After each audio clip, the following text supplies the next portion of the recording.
Hold on. Are we in the episode now? I just need to know mentally whether to like tune the fuck in.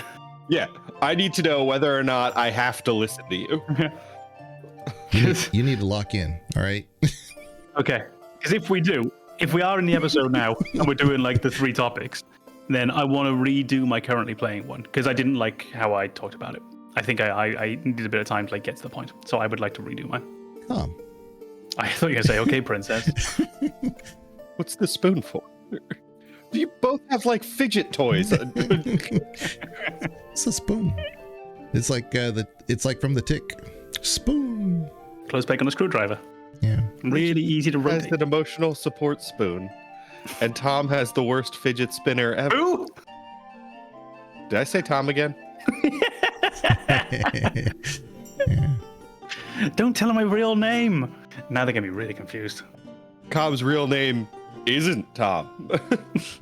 Like that's the best part.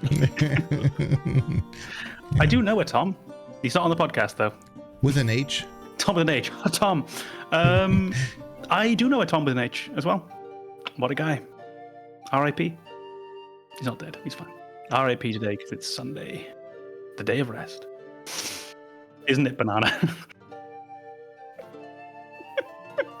This is a great episode. I still don't know if I've got to lock in.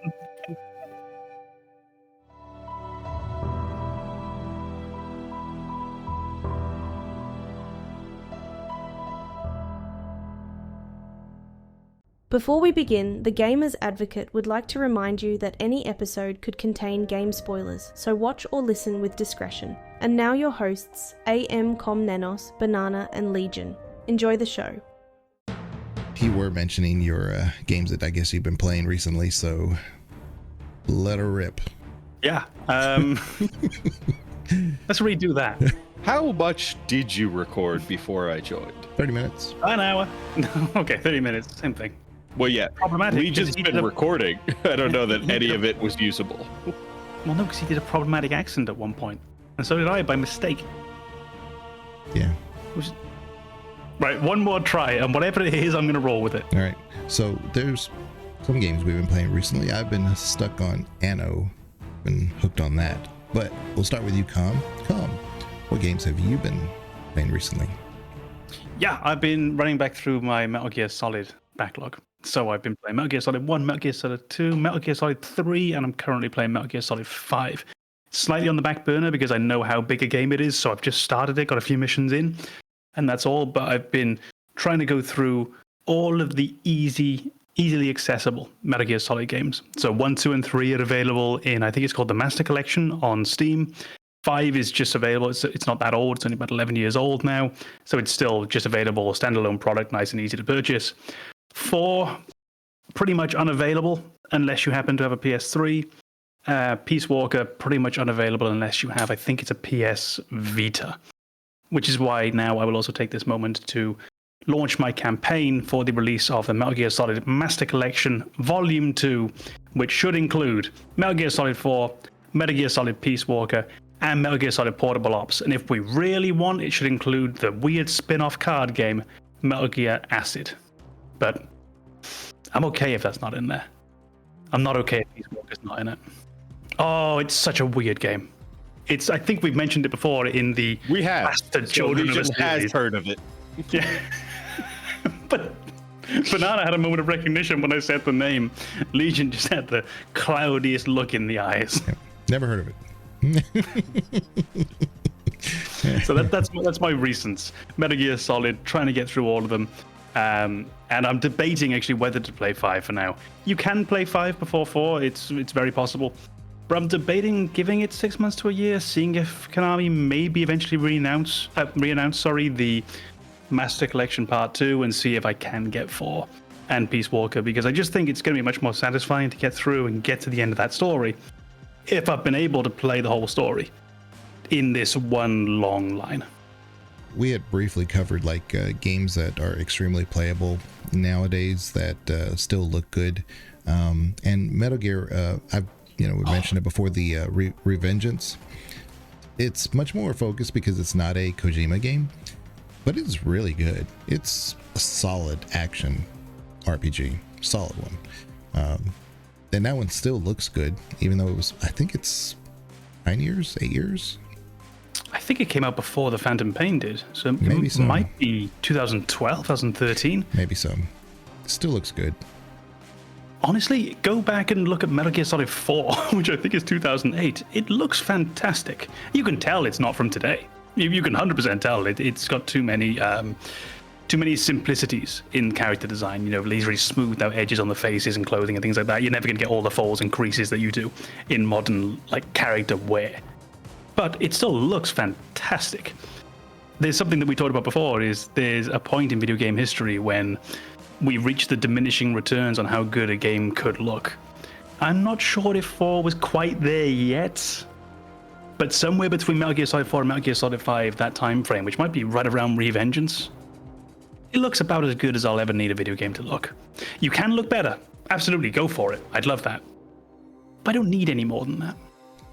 Yeah, I guess that's the difference of a developer using an engine that was built for those type of games versus things like Frostbite for that Dragon Age series. Oh, that was rough.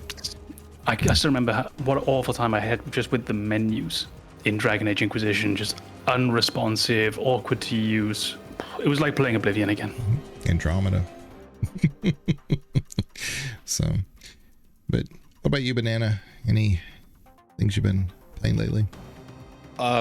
I have started Rebirth very, very recently, so I haven't made a ton of progress in that. Just played through the flashback, and now I'm running around outside Com.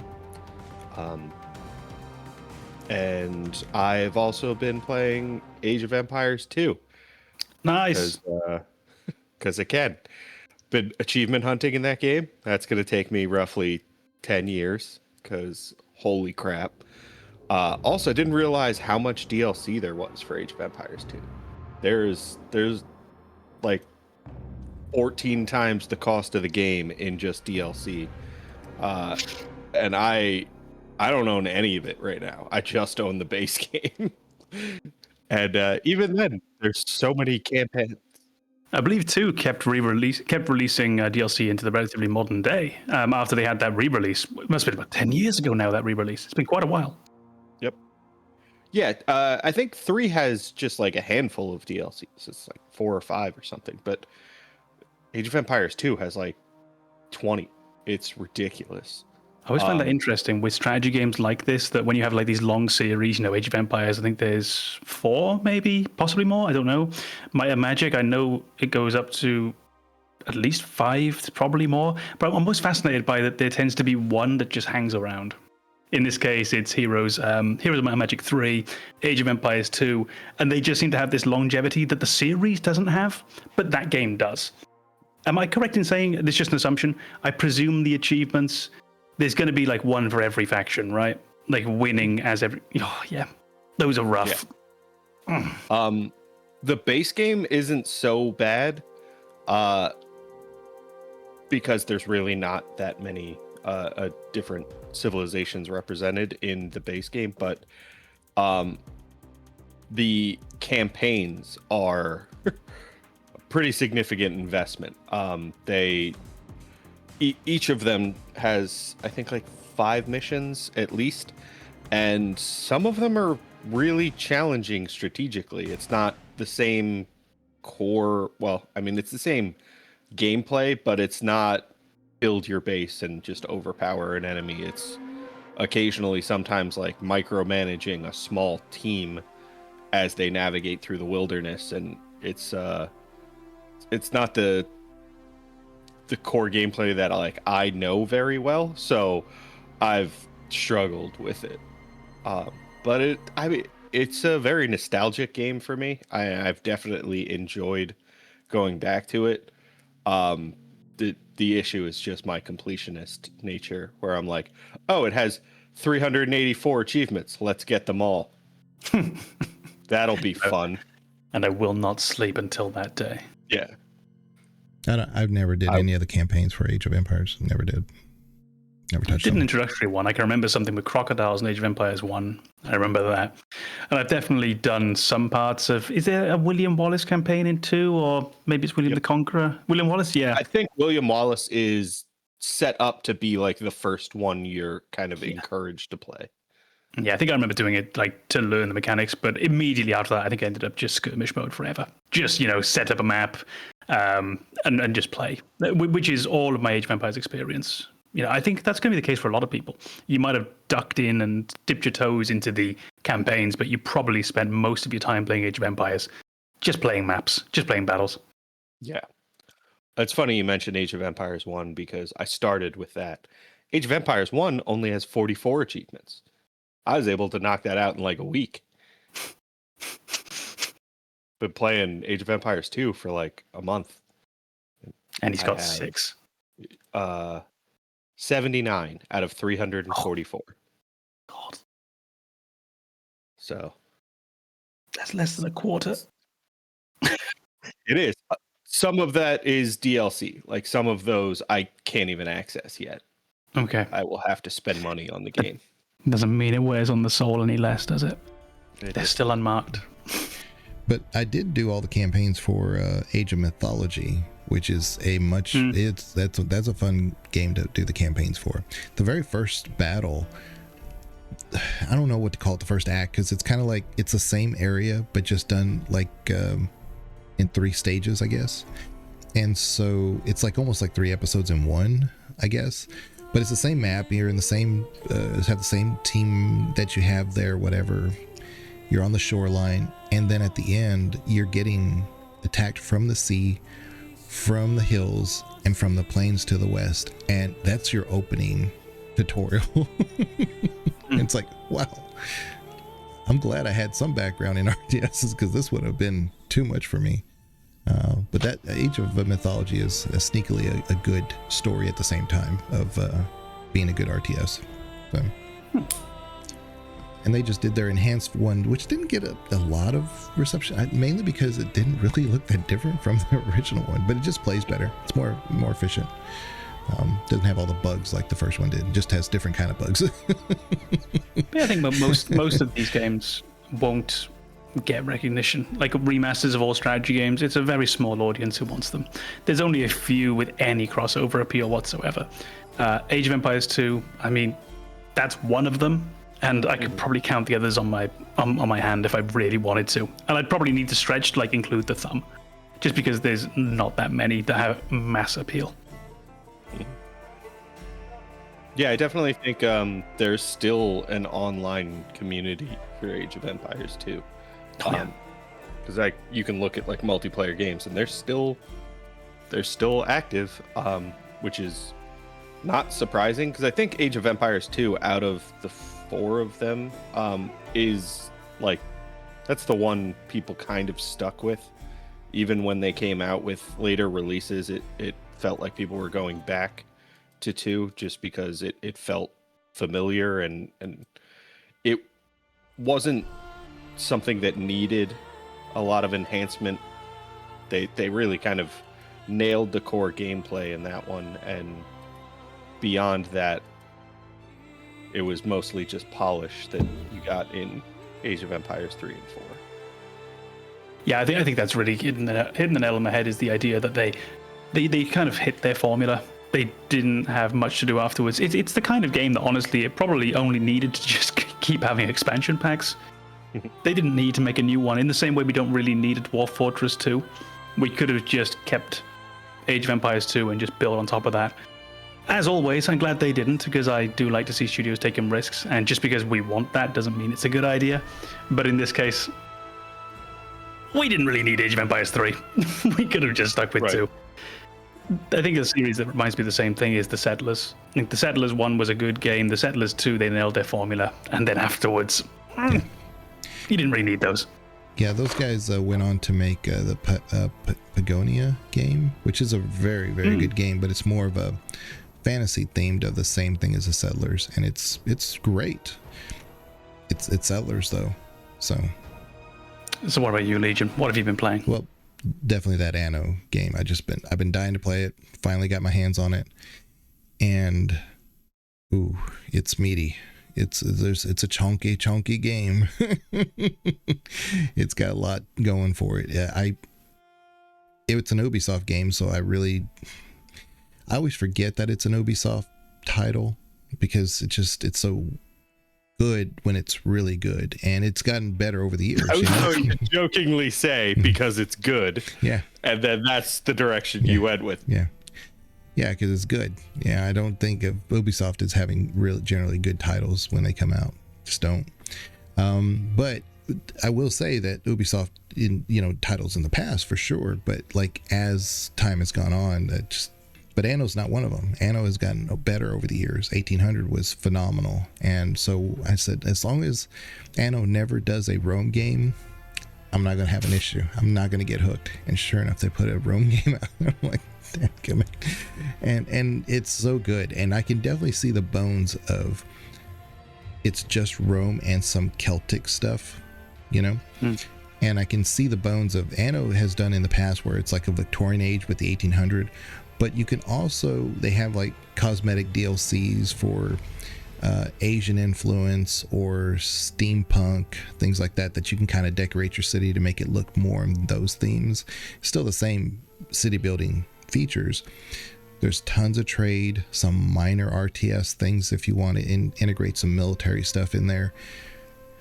I'm not an achievement hunter. I've got already 12 hours into this game, and I may have 4 achievements. And I thought I was doing really well. I thought my town was growing really well. I thought, I said, I'm going to do kind of like the sandbox almost type. I just want to unlock everything rather than learn. I did most of the campaign, but I'm like, just let me loose. I know what I'm doing now. They're not teaching me. Everything's just got different names and stuff. And there's some new features, but not everything's pretty much the same. It's just Rome. When I went to the research tree, there you have the military, there's the economic, and then there's farming and whatever. So it's a little different from the economic because the economic is its own like trade networks and stuff. So that research tree, I did 3 or 4 research things, and I started like scrolling down, and they're just it doesn't end. I was like, I've put in tons of hours, and there's at least 50 research things at least going down, and I'm just like in the first 3 on this side. So I don't know, it's deep. It's a chunky game. I think when you were saying about Ubisoft, I think it's always just worth considering though that Ubisoft, there are different studios, and each one they have their own cultures, they have their own games that they work on. And I was just looking now, I was curious which one worked on Anno, and it's Ubisoft Mainz, based out of Germany, Mainz. And the other games that studio work on is The Settlers. I had no idea. And that's all they do really is The Settlers and Anno, which is just fascinating. That's just come up 2 times in a row. They used to be called Blue Byte. Of course they did. So I guess Ubisoft then bought out Blue Byte and renamed it as Ubisoft Blue Byte Mainz. Anno has a very large German following. If you go like to Twitch, like if you look up Anno, like most times, not when a new game's come out, it's usually a German streamer. Yeah, the gaming culture in Germany, where I lived for like 10 years, so call your jets, is peculiar. It has its own gaming culture, very much. Yeah, you were very, very disrespectful to the Germans there by saying they played Anno. Yeah. The gaming culture is what we refer to as shit. So yeah, you do find a big love of strategy games, very, very common. Simulation games are very, very common, and they're the ones that tend to get this market push.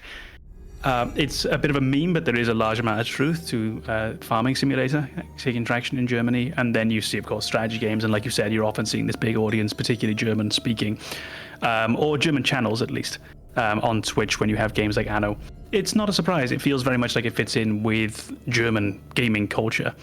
And I have found a lot of young parents in Germany, at least when I was there, so this is going to be 5 years ago now. So 5 years ago, people in their early 30s, a lot of them were very hopped up on the idea that kids should never play games until they're like 15 that have like any sort of personalized violence in them. So you found kids being pushed to games like simulation games. You might find grand strategy. I think there was something about like the scale of it being battles that you weren't really controlling that sort of sanitized it ever so slightly.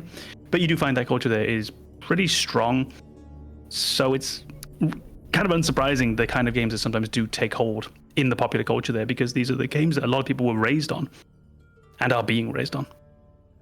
Yeah, and that's definitely something I did after finishing now Dispatch, and so Dispatch is definitely one of those like I definitely think it's worthy of a Game of the Year for writing for sure. I think it should get some credit for that. If it doesn't win it, I kind of be shocked because it's superb in that regard. But yeah, Dispatch is definitely taken off. It's interesting how that team from Telltale has said, we know what we're good at. We're not going to try to reinvent the wheel of what we're good at. And I think it kind of shows. It was a really good game. I'm surprised how popular it got because they kind of just dropped it. We knew it was coming out, but they never gave us a release date. I didn't. Yeah.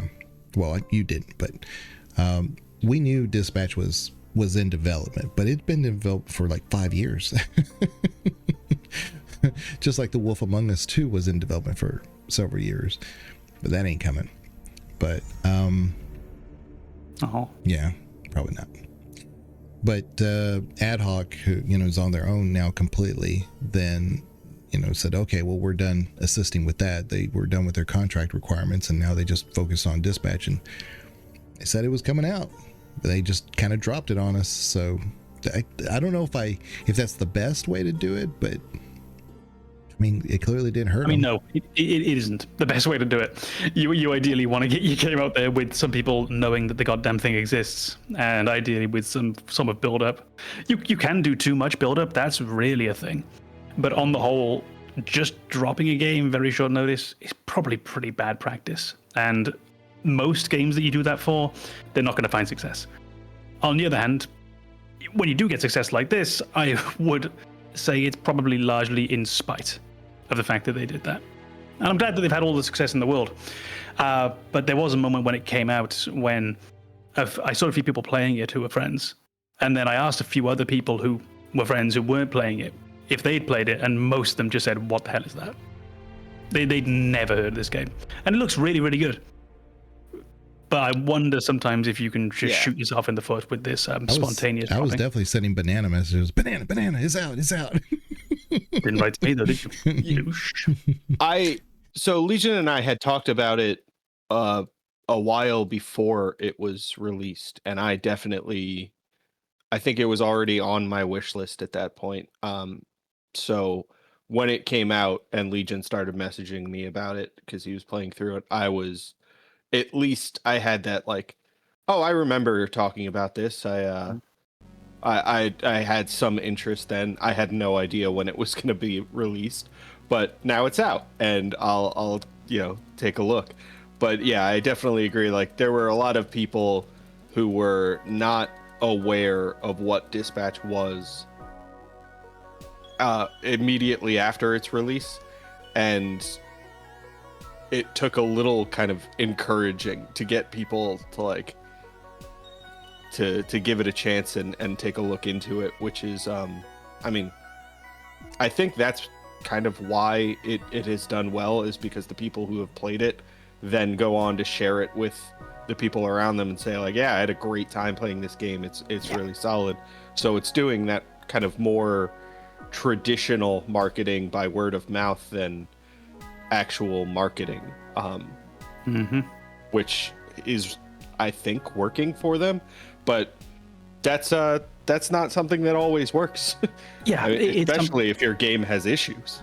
Yeah, it's something that has worked for them. And you do find very often that gaming does feel quite meritocratic. You do tend to get good games do tend to rise up to the top. They do tend to be noticed. It doesn't mean it's exclusively meritocratic, because you can have a gigantic game with a gigantic budget that you give all the airtime in the world you can afford to put discounts on that's going to sell. And it might be trash. But generally you have a pretty good chance. Good games do tend to get caught up, at least more than they do in many, many other industries. Likely because of the relative ease of entry. Not actually starting making a game, but when you have your game, it's relatively easy to get it out there, relatively easy to get it seen. Film, it's a lot harder, for example. Music, I'd argue it's probably a lot harder as well, because of the sheer quantity of music that gets made every day. Games, you don't have quite the same numbers. The thing that put me off Dispatch as well prior to knowing more about it. So it was this game that suddenly got dropped, suddenly got released. The poster or cover art, I think, is absolutely atrocious. It looks like someone threw it together in about 35 seconds, mostly via ChatGPT prompts. It looks very, very low budget. And that can be so off-putting in a world where there is that much crap out there. Which, to their credit, the game is so damn good that it manages to get past that. And it gets past the fact that they didn't advertise it properly. But I feel like in the advertisement, in the game's release, I feel like it's just misstep after misstep that is then just is encountered by it just being a really, really good game that they managed to get in front of people. Yeah, but everything is 100% hand done. There's zero. No, I don't think it's AI. I think it looks like AI. Yeah. I think like I said, it's kind of weird looking at Telltale on the back end of things. I was like, yeah, we all knew Telltale was good, but it's interesting to see the new audience,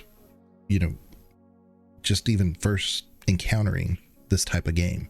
Because I get it. It's not a game for gamers who are more interested in like the actual activity of a game, like an RTS or something. You're not going to get that with this type of game. This is a storytelling game. Like the story comes first. And the dispatch portion of that is a mini game within the game that a lot of people have been saying, I want that exclusively as a game. And that could be the next thing they do. Maybe. I don't know. I don't expect this group to kind of run with that idea of taking the dispatch mini game out of dispatch and turning it into its own game, just because it does not fit the way that they make games. I think it would work. I think it could be successful, but I think this group does really well with the narrative, and if they're not going to invest in the narrative, I feel like it's not a worthwhile use of their time. So I feel like they maybe contract it to another studio or something, or they just move on to their next project. But I don't imagine they would try to build a game focused more around that dispatch mechanic. Yeah, you'll often find as well, though, that we say this, and I haven't played Dispatch, so I can't comment directly on it. It's more of a general point. When we're playing a game and we say like, oh wow, this mini game is so good, or wow, this part of the game is so good, you can make an entire game out of this. A lot of the time you couldn't. A lot of the time the real charm comes from the fact that it is just a part of a bigger game. And it's the fact that you get to spend a bit of time in there, then you get to jump back out, do something else for a while, come back in before it wears out its welcome. The biggest example I can think of is the card game in Final Fantasy VIII. It's a really good mini game card game, but I can't think of any way that would ever work as a standalone game. Never. And yet we say, wow, it's so good, I'd love to see that on its own. And essentially you're just memeing more than anything else. That game as a standalone game, I couldn't see it ever working. Don't know exactly how it applies to this Dispatch game, but I just know it very often. It's a common tradition is to say, we would like this as a standalone game, and oftentimes I can't see how it would work. It's there's some randomness in some of those things, and I'm trying to avoid spoilers too at the same time, but because of the way it's designed, maybe, and because you see it in games like The Witcher, where they did Gwent, and Gwent went on to be its own successful thing, and it's kind of like in that vein, and so I could see that, but again, Banana's not wrong. I mean, they're probably not going to, if they're going to go to like someone like Aspire, who's notorious for doing that third party execution and saying, what do you want? How do you want us to do it? And then they, fill that role. But who knows? Yeah, I do see the appeal of that mini game. I think it's part of the reason why I have an interest in the game of Dispatch. The narrative is incredible, but I think this is one of those few games that has that almost visual novel kind of presentation where the gameplay isn't the focus. It's not really the reason you're buying the game. You're mostly buying it for what is essentially an interactive movie. You want to watch these events play out, and you appreciate the fact that you have some influence over the direction that the story goes. But mostly the story is kind of playing out in one of these branching paths that you select, regardless of how well you play the game. Dispatch is one of those few that kind of falls into that category where the gameplay that is in there is actually something I want to play. And this is just my taste, but like I compare it to games like the Dark Pictures anthology games, which are much more in that interactive movie category, in my opinion. I don't really want to play those.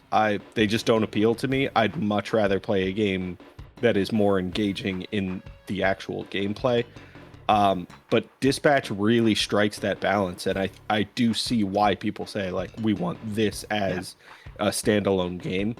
I don't know if I would genuinely enjoy it without the breaks between sessions, because I feel like if you were to make it a standalone game, it would get old very quickly because you're really just doing the same thing over and over and over again. I think the biggest part of the like appeal for that is the idea of that progression, which is something that I really like. But at a certain point, everybody's stats are maxed out, and then you just always succeed, and then it's not a game anymore.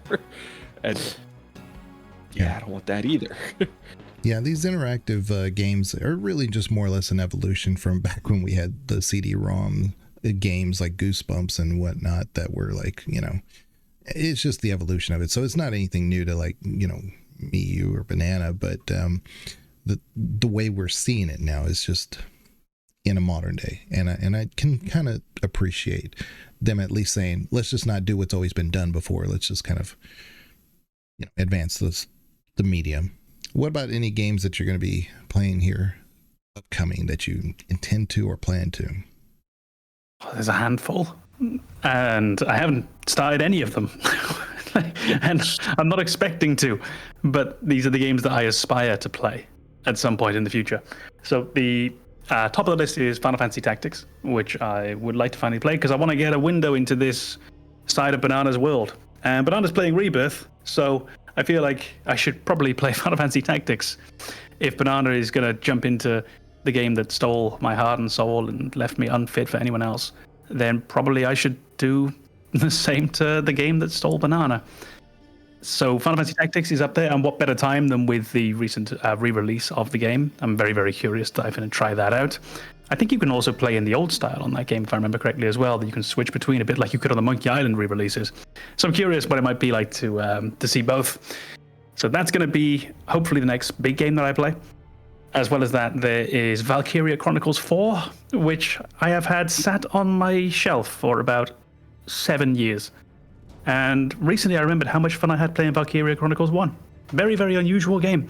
Something about that strange combination of the storybook, I imagine, from a game I haven't played, very much like Dispatch. You spend a lot of time just watching scenes unfold. You're literally reading a comic book as the game goes by, and you click, I will read this scene now. And you watch the scene carry itself out. You don't make any choices. It just plays. And then you go and do some battles. Great. It's really, really good. So I'd like to play Valkyria Chronicles 4.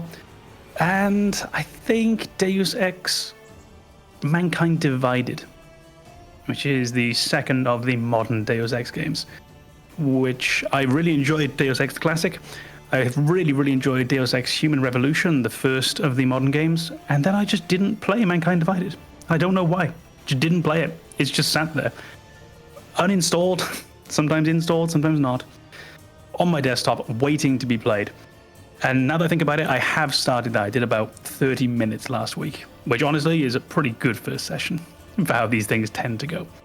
So if all things go well, Final Fantasy Tactics, Valkyria Chronicles 4, Deus Ex Mankind Divided, and if it ever comes down to a damn reasonable price, Spider-Man 2.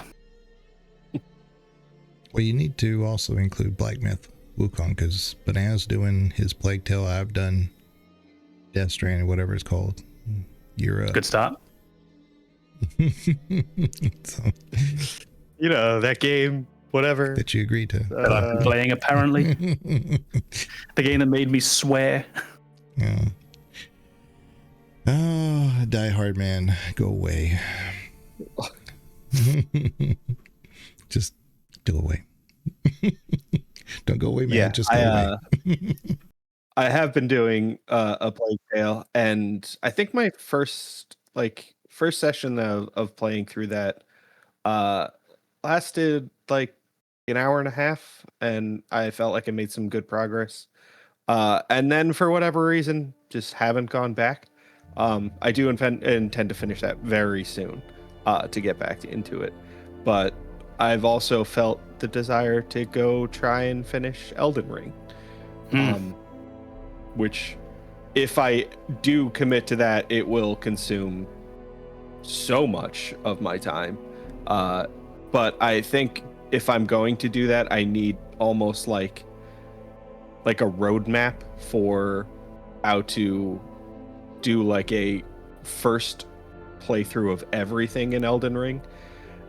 The risk is that I do that and then I'm like, all right, let's do it again. let's start a different character and let's try some of these challenges that people have done. I don't know that I will get sucked into that, but it's a possibility. But I definitely do want to go through Elden Ring and try to experience everything going on in that game.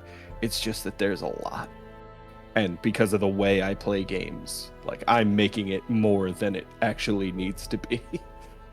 Honestly, I think that and Final Fantasy Rebirth are games that aren't made for you. And the way that you play games. I think they're both games that you would be better served accepting the things that you won't see and just sort of letting the game play out as however it happens to play out. Because you will see in both games, and let's just focus on Elden Ring, is the one that you've just mentioned. You will see the main story bosses no matter what you do. You will probably, by just issue of curiosity, if you see some big intimidating looking manor over on the horizon, you probably know there's something cool there and you'll probably go and find it. You probably won't dive into every cave. You probably won't find every last area. And the best thing you could do is just say that I won't. But it's not the way you play, is it? It's really not. I mean, I got outside of Calm in Final Fantasy VII Rebirth and immediately just started exploring the plains, trying to get like a systematic approach to like exploring everything. Yeah. And I'm like, this is not going to work. Mm-hmm. I think I have like 3 hours in that game, and I'd say like 90 minutes of it are just me running around picking up materials on the plains. And you can get the impression already with that game that when you look at and I'm going to speak like glowingly about, from my perspective, the intro, the quality of that first hour and a half or so of the game, when it's very, very story driven, very story focused, you can feel like how good that could potentially be. And you can feel that that's going to be the highlights of these games. It's not going to be the moment that you spend sort of in between worlds. It's going to be the moment that you could find yourself in the story dungeons. It's going to be the moment when you find the characters getting a chance to interact with each other. It's just with the way that you play, there's a lot of stuff in between that, which is going to feel a lot like box ticking. But in the end, you do come out liking the games that you play, and you do come out enjoying the games that you've played, like with your method. So I'm sure you'll have a great time with both. It's just going to be a slog. It's an investment. Yeah. Yeah. And as far as Rebirth, I just want to say I absolutely suck at Queen's Blood. I'm so fucking terrible at that. You know what? That should be its own game. No. I do feel like I started to get a better understanding of the game itself towards the end of my play, but I was definitely like, that first game after the tutorial, I got my ass handed to me, and I was like, oh, right, you're like trying to control whether or not your opponent can play cards. Like, at a certain point, that might not be an option. I forgot. I thought we were just taking turns, but no, apparently I'm just sitting the rest of this game out. I think that is actually the way that I started thinking about it after a while, was I started thinking about it like I think about XCOM games, which is how can I give the enemy the fewest turns possible? How can I stop them playing? And I love that card game. I think it's terrific. And I remember not hating it, but I remember being intimidated by it at the very beginning, sort of doing a few and then thinking, well, I don't really just want to go around struggling, getting my ass handed to me. But with a bit of time, that game really grew on me. Really came to adore it. Yeah, I think it is well implemented. I think it's just the tutorial doesn't. It's one of those things we've talked about in other games. The tutorial tells you how to play in terms of the mechanics. It doesn't tell you how to play well. Yeah. It's like, hey, here's how you would play a card. Not here's how you would fuck over your opponent, which is the whole point. Here's what card you should play here, why you should play it. Yeah. Yeah. It's all the things that if you were playing a game in real life, that like someone can tell you like which chess piece moves in which direction. They can tell you the rooks move straight. They can tell you the bishops move diagonally. They can tell you the pawns do their one step or their double at the start. They can tell you all of that, no problem. But then in the years after, you'll talk with people about the game as you're playing it, and you'll learn these strategies and moves from other people just by watching them do it. And you can't do that in this game. You can't go up to Queen's Blood NPCs and talk about the game, talk about their tactics and the way they play, and you're just expected to figure out that it's about minimizing your opponent's plays, that it's about removing their turns. I noticed you kicked the shit out of me in that last game. You want to explain how? No. See you at the happy tittle. Yeah. But without giving any spoilers or anything to Plague's Tale, but I would say at the beginning is fine. You know, you can always go back to it and you'll understand what's going on.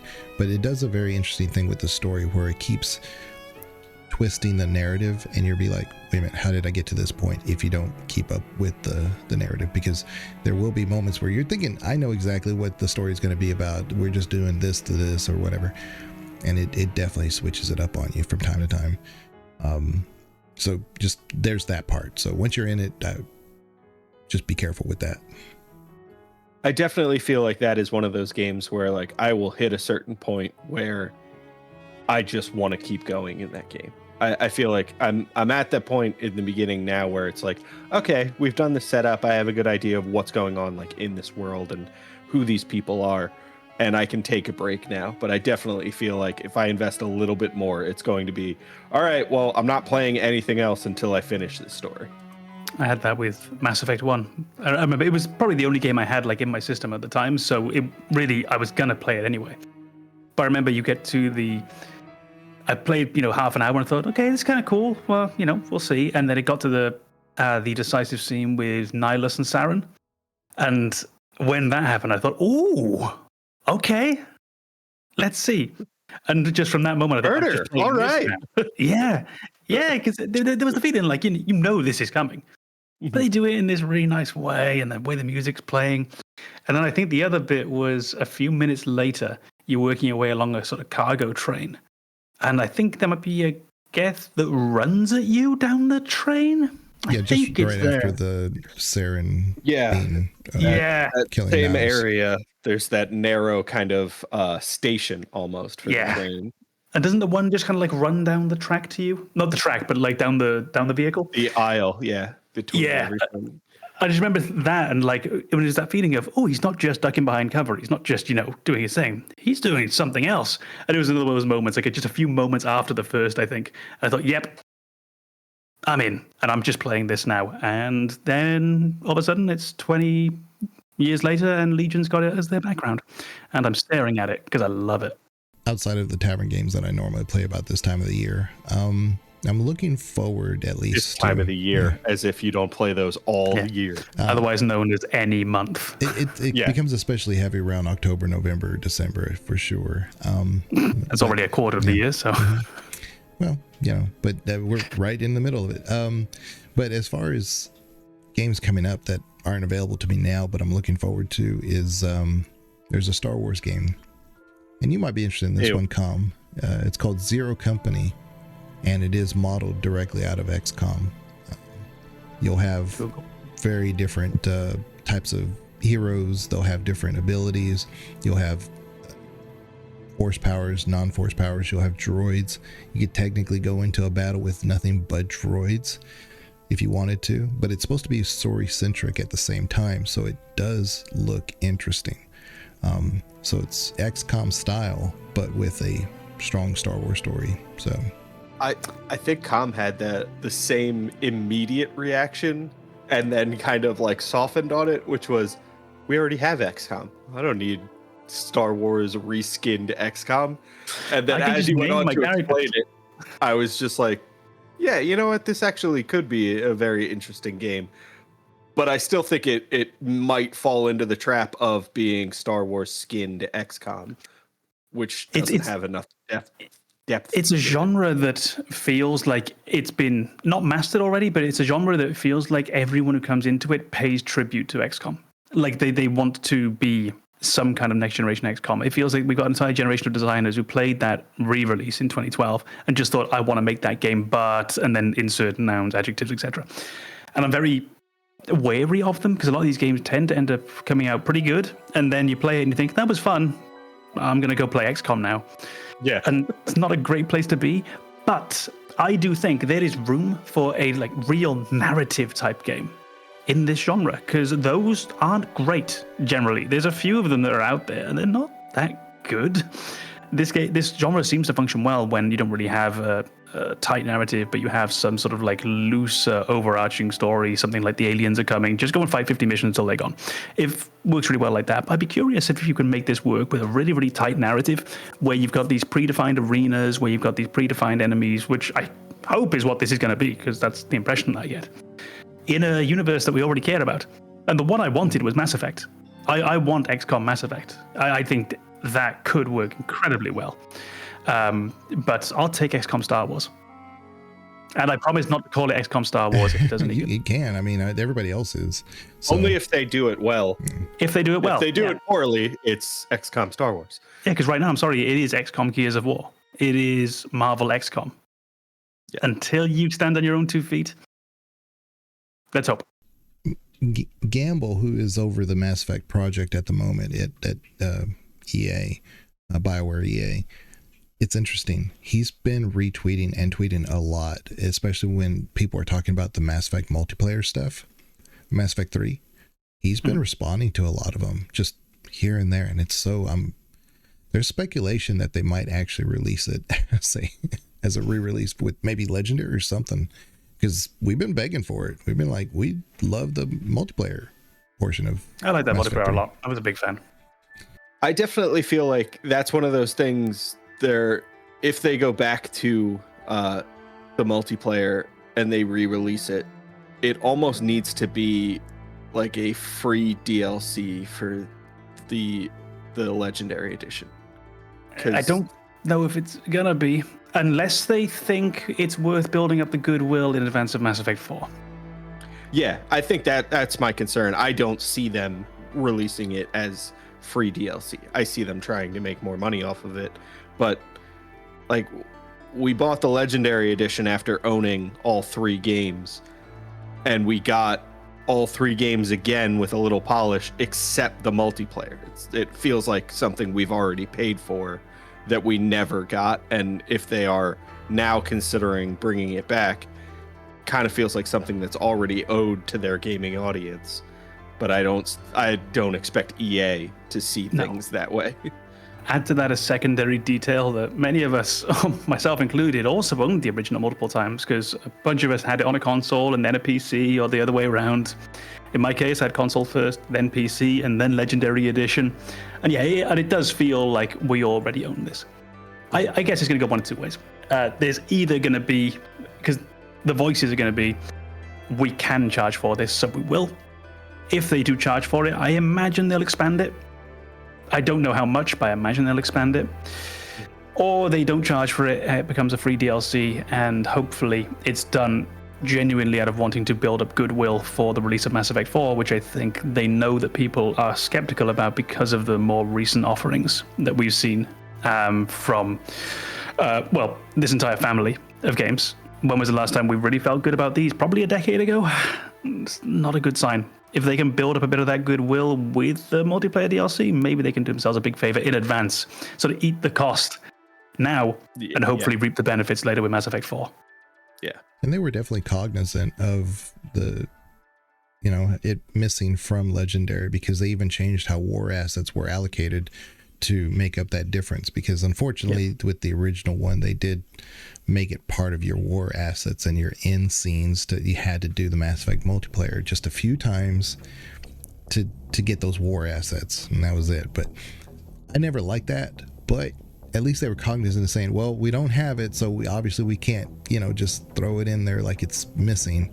So they accommodated the difference. The good news is that when they integrated the legendary XP scaling, I mean, it almost didn't make any difference anyway if they did or they didn't. So I also think if they release it as free DLC, there are still the microtransactions of Mass Effect 3 that they could make money off of. So I think that's even more reason for them to consider the possibility of a free DLC to the Legendary Edition. But I just have such a bad taste in my mouth with everything EA has done for a long time that I don't see that as the most likely way that this will play out. I hope I'm wrong, but I am very pessimistic about it.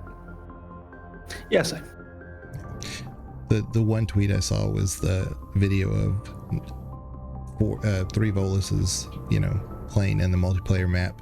Yeah. That is rough. That is so difficult. It's very hard to do. And they were running around doing their thing. Yeah. That's exactly how you're supposed to do it. Well, I did.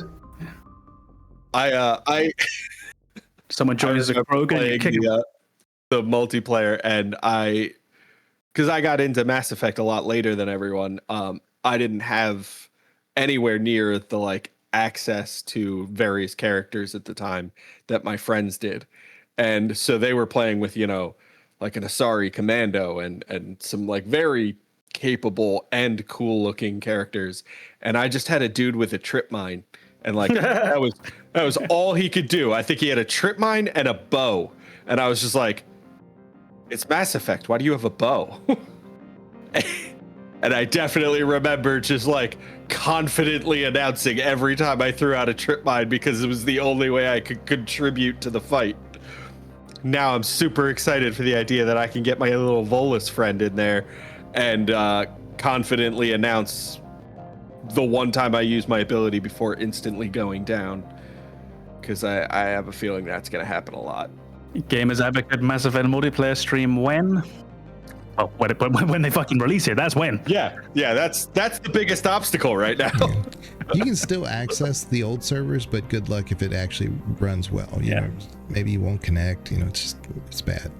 But there was an engineer you could play. This is the one time I really loved playing engineer that wasn't traditional, and it was the human engineer, and he was almost like a cannoneer. So you could just. He was a grenadier, I guess is a better term, but you could stack up the mods so he could hold an extra 6 grenades on top of his 3, and you could put down a loot box, so you were always near a resupply. So you could just bunker down, throw grenade, and just wipe it out. It only worked on bronze and silver. If you got to gold, I mean, that wasn't gonna do nothing. But yeah, you could take out broods, you could take out banshees if they were just coming at you. Just easy. That was fun, but easy map. Good times. The best. Make Mass Effect great again. Yeah, I definitely want that. I want multiplayer back. Me too. Bring it back.